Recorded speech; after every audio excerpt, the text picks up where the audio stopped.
ये जो दो पंक्तियां आपने शुरुआत में सुनी हैं, फिलहाल के लिए ये सर्वमान्य पंक्तियां हैं, यानी पूरे देश में इन्हें गाया जा सकता है। लेकिन इसके बाद की जो पंक्तियां हैं, उन पंक्तियों में आपत्ति है। सबसे पहले आपत्ति आजादी से पहले कांग्रेस को और वर्तमान में मुस्लिम समुदाय के बहुत से लोगों को कि वो इसे देवी उपासना मानते हैं। साथ ही साथ इसके अर्थ में इसका इतिहास, इसका ओरिजिन है कि इसे अल्टीमेटली लिखा ही मुसलमानों के खिलाफ गया था। इस तरह की अभिव्यक्ति इन शब्दों से है, ऐसा समाज विशेष के लोगों का मानना है। सबसे पहले शुरुआत वंदे मातरम गीत के इतिहास से करें तो वंदे मातरम की रचना 1870 के दशक में, 1870 में, दशक 70 है तो 1875 में, तभी जाकर आप 2025 में इसका 150वां साल मना रहे हैं। ब्रिटिश इंडिया में डिप्टी मजिस्ट्रेट रहे बंकिम चंद्र चट्टोपाध्याय द्वारा किया गया था, जो कि ब्रिटिश शासन की दमनकारी नीतियों से आहत थे और उस समय पर अंग्रेजों द्वारा ब्रिटिश रानी के लिए एक गीत गवाया जाता था, उसके विरोध में उन्होंने इस गीत की रचना की थी। बंकिम चंद्र चट्टोपाध्याय बंगाल में बहुत ही प्रतिष्ठित एक साहित्यकार के रूप में, बंगाल की एक प्रतिष्ठा, मान सम्मान, रेनेसा के जनक के रूप में देखे जाते हैं। आज जब संसद की डिबेट की बाहर चर्चा निकल कर आई, तब पता चला कि प्रधानमंत्री मोदी जी ने बंकिम चंद्र चट्टोपाध्याय जी को बंकिम दा बोल दिया। बंकिम दा यानी कि भाई। तो तृणमूल कांग्रेस इस बात पर विरोध कर रही है कि आप इन्हें दा किस आधार पर कह सकते हैं, आप उनसे कैसे रिलेट कर सकते हैं, कहां बंकिम दा, कहां आप। यह भी चर्चा फिलहाल टीएमसी की तरफ से है। आइए आगे बढ़ते हैं। फिलहाल के लिए 1875 में उन्होंने अपनी पहली बार बंगाली पत्रिका बंग दर्शन में इसको लिखा। उसके बाद 1882 में उनका एक नोवेल आया जिसका नाम आनंद मठ था, उसमें उन्होंने इसे पूरी तरह से स्थान दिया। बंकिम चंद्र चटर्जी जो लेखक, कवि, उपन्यासकार, निबंधकार, पत्रकार के रूप में चर्चित रहे, आप कोलकाता के अंदर काफी ज्यादा प्रतिष्ठित हैं। बंगाल में इन्हें काफी ज्यादा मान्यता प्राप्त है। इनके द्वारा वंदे मातरम एक सन्यासी भगवानंद द्वारा, मतलब इनका जो उपन्यास है आनंद मठ, वो असल मायने में कहा जाता है कि सन्यासियों द्वारा अंग्रेजों और उस समय के बंगाल के नवाब के खिलाफ, क्योंकि वो जिस तरह की दमनकारी नीतियां अपना रहे थे, जिसके चलते बंगाल के अंदर भुखमरी के माहौल थे, उससे लड़ने के लिए सन्यासियों द्वारा जब बीड़ा उठाया गया था तो वह अंग्रेजों के खिलाफ उठाया बीड़ा था, लेकिन बंगाल का नवाब जो कि अंग्रेजों का गुलाम हो रखा था उसके खिलाफ भी था। तो कुल मिलाकर उस खिलाफत की भावना ने लोगों को एकजुट करने का प्रयास किया था। इस पूरे गीत में जो शब्द यूज किए गए हैं, जैसे वंदे मातरम, वंदे यानी कि हाथ जोड़ करके निवेदन करना, जयगान करना, मातरम मां का, सुजलाम, सुजलाम के रूप में देवी, शुफलाम के रूप में देवी, मलयज शस्य शीमलाम की सबकी प्रतिमा है। यानी कि एक प्रकार से यहां देश को, धरती मां को, भारत मां को एक देवी की तरह माना गया है। इस तरह से उनकी उपासना हुई है।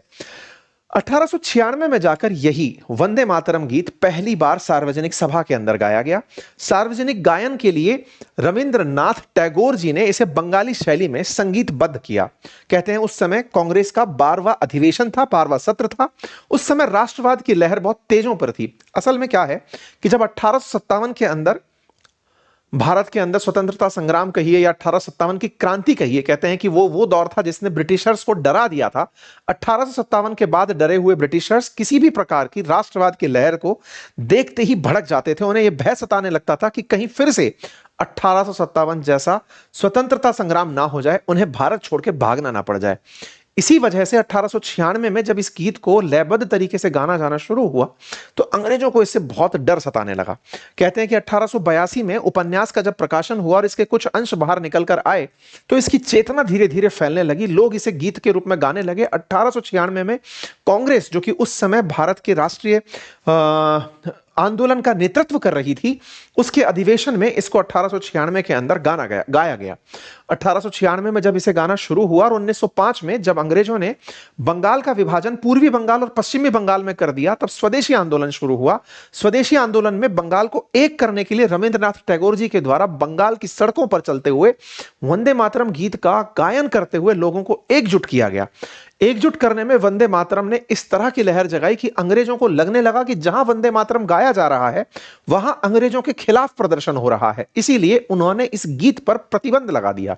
एक बार का किस्सा है कि 1905 में एक स्कूल के 200 छात्रों पर 5-5 रुपए प्रति छात्र के हिसाब से जुर्माना लगाया गया था, क्योंकि वो लोग वंदे मातरम गीत गा रहे थे। बहुत से लोगों को गीत गाने पर जेल में डाला गया, क्योंकि अंग्रेजों को हर बार इस गीत से अपने खिलाफ बगावत की बू आती थी, क्योंकि ये रचना ही अंग्रेजों के खिलाफ की गई थी। लेकिन चूंकि बंगाल का नवाब मुसलमान था और उसके चलते सन्यासियों द्वारा भी इसके अंदर अंतरे जोड़े गए थे, इसके चलते इस गीत से मुस्लिम समुदाय को अंग्रेजों ने मोटिवेट करना शुरू किया कि यह गीत हमारे ही खिलाफ नहीं है, तुम्हारे खिलाफ भी है।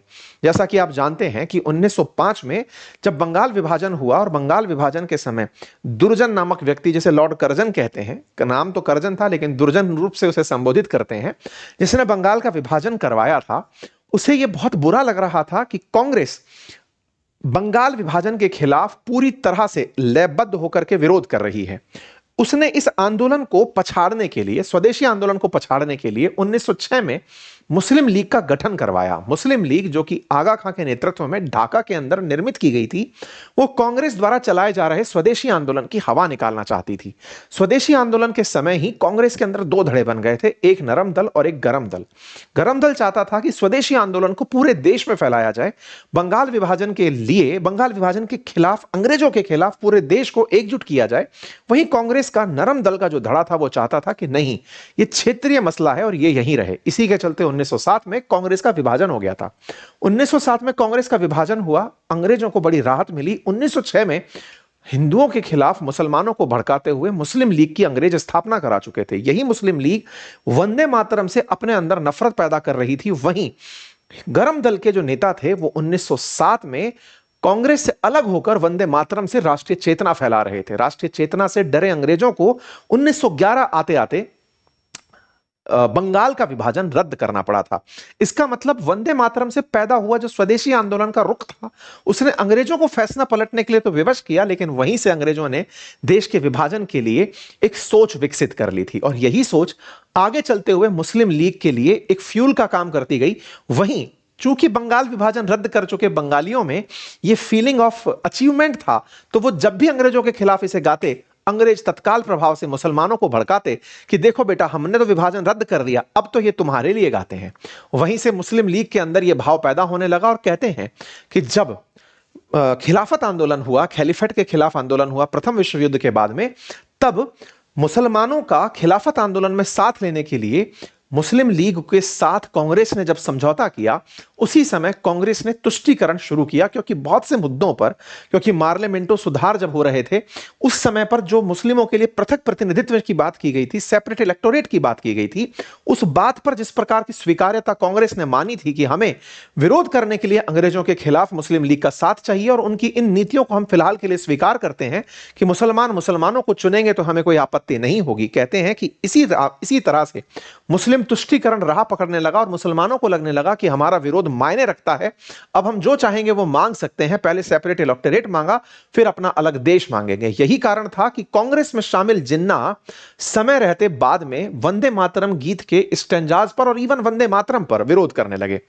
परिणाम स्वरूप नेहरू जी को इस पर विचार करना पड़ा। 1935 आते आते उन्होंने कांग्रेस के अंदर उठे इस विरोध के स्वर को, जिसमें यह कहा जा रहा था कि वंदे मातरम के कुछ छंद मुसलमानों के खिलाफ हैं, इस पर जिन्ना के दबाव में पता चलता है कि कांग्रेस ने कुछ छंदों को हटाया कि हां, इसकी भावना चूंकि मुसलमान विरोधी हो सकती है, इसलिए इन्हें हटाया जा सकता है। यही कारण है कि आज पीएम मोदी ने जब सदन में बयान दिया, तब उन बयानों में उन्होंने नेहरू जी से उनकी बाध्यता पूछी, कहा कि आपकी यह तुष्टीकरण की नीति थी जिसके चलते आप जिन्ना के सामने झुक गए थे। यही वंदे मातरम के लिए नवंबर 7 को जब 150 साल पूरे हुए, उसके उपलक्ष्य में भारत में 150 वर्ष का सेलिब्रेशन हुआ। वंदे मातरम के 150 वर्ष के सेलिब्रेशन में संस्कृति मंत्रालय की तरफ से विशेष डाक टिकट, विशेष सिक्का, कॉइन सब जारी किया गया, और इसी के लिए अब पूरे साल भर के कार्यक्रम आयोजित कराए जाएंगे। इसी विषय पर प्रधानमंत्री के द्वारा बयान दिए गए। पार्लियामेंट में, जो कि विंटर सेशन चल रहा है, जैसा कि आप सभी जानते हैं कि हमारी सदन में 3 सेशन चलते हैं, जिन्हें आप बीएमडब्ल्यू के नाम से जानते हैं, बजट, मानसून और विंटर सेशन। उस विंटर सेशन की शुरुआत 1 से लेकर 19 दिसंबर के बीच में हुई। उनमें से एक दिन वंदे मातरम के 150 साल के डिस्कशन के लिए रखा गया, और उसी डिस्कशन में प्रधानमंत्री मोदी का बयान आज के दिन वायरल रहा। जब कारण तलाशे गए कि क्या कारण था कि सदन में वंदे मातरम की चर्चा करना तय किया गया, तो 5 बड़े बिंदु बाहर निकल कर आए। पहला, कि इससे राष्ट्रीय भावना और एकता का संदेश प्रसारित होगा। निश्चित ही बंगाल चुनाव से राजनीतिक संकेत भी जाएगा। साथ ही साथ जो 1937 में वंदे मातरम के हिस्से को हटाने को लेकर बहस है, उसे वापस याद दिलाकर कांग्रेस को पहले ही बंगाल में जाने से पहले डरा दिया जाएगा। बंगाल विभाजन और स्वतंत्रता आंदोलन की याद दिलाकर एक राष्ट्रवाद की भावना को फिर से जगाया जा सकता है और विपक्ष के साथ टकराव को, चूंकि वर्तमान में विपक्ष एसआईआर के मुद्दे पर इंडिगो द्वारा जो हालत पैदा किए गए उन हालात पर सरकार से सवाल पूछ सकती है, चुनाव में हुई धांधलियों को लेकर सवाल पूछ सकती है, जो लोकसभा के अंदर चर्चा के बड़े मुद्दे हो सकते थे उनसे ध्यान हटाना भी मेजर मकसद हो सकता है। पर हमारे देश में चूंकि चुनाव एनी टाइम चलते रहते हैं तो मुद्दों के साथ में चर्चाएं तो रहेंगी ही, और चूंकि विंटर सेशन 1 से लेकर 19 तारीख तक था, उसमें से 10 घंटे सदन के अंदर अगर किसी रिमार्केबल डे को, जिसने अंग्रेजों की चूल्हे हिला दी थी, जिससे वो इतने चिढ़ते थे कि गीत गबते ही वो पनिशमेंट लगाते थे, लोगों को जेल में डालते थे, तो निश्चित ही उसको याद करना बड़ी बात होगी। 1975 में शुरू हुआ गीत, जिसकी रचना हुई 50 साल जब थे उसके तब भारत गुलाम था, 100 साल जब थे भारत इमरजेंसी में था, और जब उसके 150 साल थे देश 5वीं बड़ी अर्थव्यवस्था था। ये मैं नहीं, प्रधानमंत्री बोलते हैं। उनका कहना है कि इस पूरे 150 साल के इतिहास में वंदे मातरम ने देश के बहुत से रूप देखे हैं, और आने वाले समय में जब ये 200 साल पूरे करने की तरफ बढ़ेगा तब भारत एक विकसित राष्ट्र के रूप में होगा। कुल मिलाकर के जब आप हिस्टोरिकल सिग्निफिकेंस में होते हैं, चीजों को इतिहास की दृष्टि से दोहरा रहे होते हैं, इतिहास आपकी आंखों से गुजर रहा होता है, तो आपके अंदर एक प्रेरणा का कारण बनता है। किसी बहुत बड़े बुद्धिजीवी ने कहा है कि इतिहास हमारे लिए यह दर्शाता है कि हम आ कहां से रहे हैं, हमें यह प्रेरणा देता है कि हमारी दिशा और दशा क्या होगी। वो इतिहास ही है जो हमें गलत करने से रोकता है। फिलहाल के लिए विंटर सेशन के अंदर वंदे मातरम पर 8 दिसंबर के दिन बहस होती है। 10 घंटे की इस बहस में या चर्चा में, जब चर्चा शुरू होती है तो प्रधानमंत्री का संबोधन होता है, और वो संबोधन के कुछ अंश हमने अपने ट्विटर हैंडल पर भी साझा किए हैं, आपने भी बहुत जगह देख लिए होंगे। बातें जो उन्होंने कही वो मैंने आपको बोलकर सुना दी हैं। विपक्ष की तरफ से भी अपनी अपनी प्रतिक्रियाएं आई, सबने अपनी अपनी तरफ से जो बोलना था वो कहा। प्रियंका गांधी जी ने कहा कि आप इस विषय पर चर्चा करें, इससे कोई दिक्कत नहीं है, लेकिन इसकी चर्चा का समय दशा जो है वो हमारे लिए महत्व रखती है। इन्होंने अपनी तरफ से कहा कि सभी देशवासियों के दिलों में वंदे मातरम बसा हुआ है, ये पवित्र है और हमेशा के लिए पवित्र रहेगा। इसके स्टैंजा को लेकर के रविंद्रनाथ टैगोर जी से पूछा गया था कि क्या इसमें से कुछ हटाया जा सकता है। उन्होंने जो कहा वो कांग्रेस ने किया, इन्होंने रविंद्रनाथ टैगोर जी पर कुल मिलाकर इस बात को डाल दिया। खैर, इसी तरह से लोगों ने नरेंद्र दामोदर दास जी से भी सवाल पूछ लिया कि आपने बंकिम दा किस आधार पर कहा। टीएमसी ने इसी को मुद्दा बना लिया और कहा कि आप बंकिम दा कहते हैं। इसको कांग्रेस मतलब टीएमसी के द्वारा उठाकर पूछा गया किस हैसियत से आप उन्हें अपने बराबर मानते हैं। वो इस बात पर विरोध करने उतर आए और उन्होंने सोशल मीडिया पर बकायदा पूरा प्रोटेस्ट उतार दिया कि साहब ऐसे कैसे कह सकते हो, दा का मतलब बराबर की तरह व्यक्ति होता है। एक सांसद काफी ज्यादा चर्चा में रहे जिन्होंने अपनी तरफ से बयान में कहा कि मुसलमान उसके सम्मान में खड़ा हो सकता है लेकिन गा नहीं सकता, क्योंकि वो हमें बुत परस्ती की, हमें ईश्वर की वंदन की तरफ प्रेषित करता है, हम वैसा नहीं कर सकते।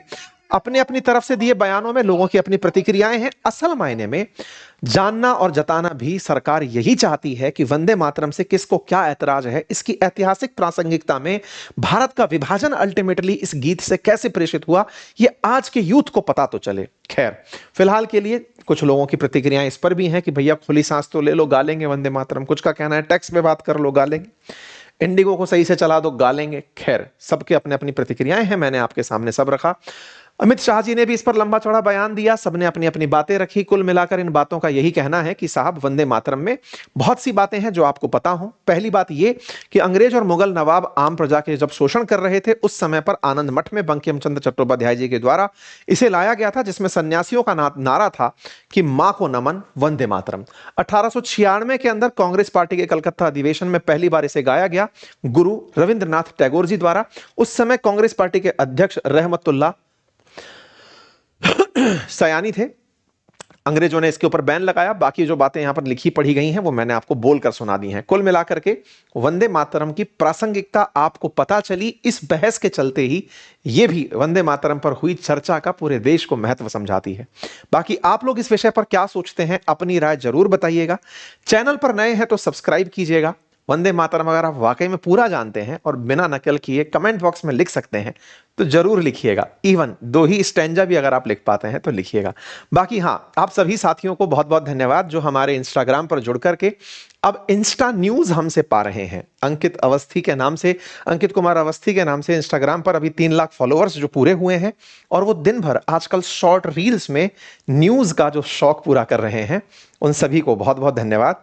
ट्विटर, इंस्टाग्राम, फेसबुक, वहाँ पर आजकल हम आपको दिन भर की कुछ खबरों को बहुत छोटी-छोटे समय पर अंतराल में भेजते रहते हैं। आपने बहुत खूबसूरती से इस परिवार को ग्रो किया है। अपना प्यार इसी तरह बनाए रखें।